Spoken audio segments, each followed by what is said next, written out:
circuit, I implemented two BJT transistors and two LEDs to demonstrate a latch.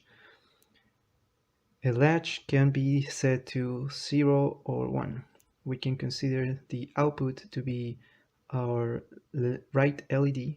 Right now it's set to 1, and our input will be the switches. So the left LED will just represent the complement of our output, which right now is set to 1. So if we reset, it will be 0 and our complement will be 1. If we set, it will be 1, complement will be 0, and it will remain in this state for as long as there's power. So yeah, this is all done with the mechanics of the BJT transistors.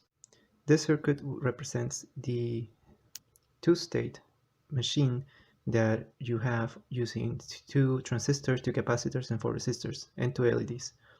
There's an action that's triggering this that shows how the circuit behaves, and it's taking advantage of the charge and discharge time of the capacitor. Remembering that BJT transistors consist of two junctions of N and P-type impurities that will allow for current flow between collector base and emitter. In a similar way, we have the MOSFET, which stands for metal oxide semiconductor field effect transistor. That is structured where we have our P or N type base or substrate, and we have two regions of impurities added of N-type or P-type semiconductor. Then we have an insulation layer between a conductive metal layer and the top of our substrate, but it's not directly in contact with it. This will form our source, gate, and drain. And the way this transistor is turned on, it's by applying an electric field that will enhance the current flowing between the source and drain. However, this does not allow current flow between the gate and the source or the gate and the drain.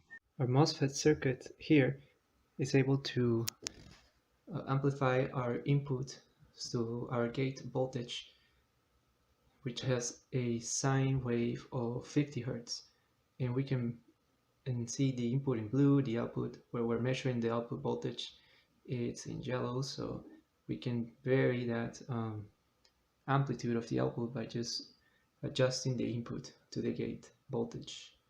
So this, again, a MOSFET behaves similarly to a BJT, but the way they're controlled are different.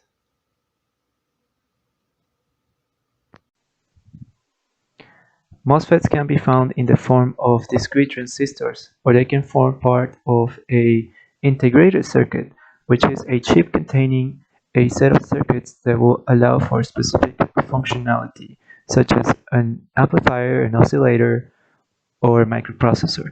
The reason for MOSFETs being very popular on the fabrication of integrated circuits is because they are very compact and they are very easy to mass produce. This following integrated circuit will demonstrate a flip-flop, and we need a clock, which is this 555 timer, which has an LED that will show you if the clock is high or low. Our output Q, which has this LED to represent the current state. And here we have 4 switches. 2 of them will be to set our value of D, and then the preset and clear are the top and bottom.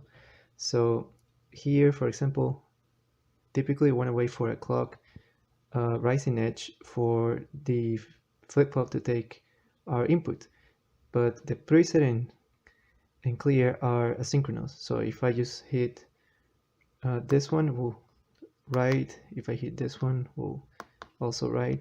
So like that.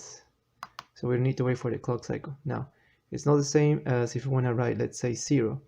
I can press as many times as I want, but it will not take my input until the clock it's rising. So again, I'm gonna press it many times, nothing happens. Now if I keep it hold until the new clock cycle, then it will latch that value. So yep. Now same thing happens with this, and again This is 0, this is 1, waits for the clock, and then it takes it. 0, waits for the clock, and takes it. Same thing, pressing 1 and cannot do anything until it waits for the clock, and then it takes it. Alright,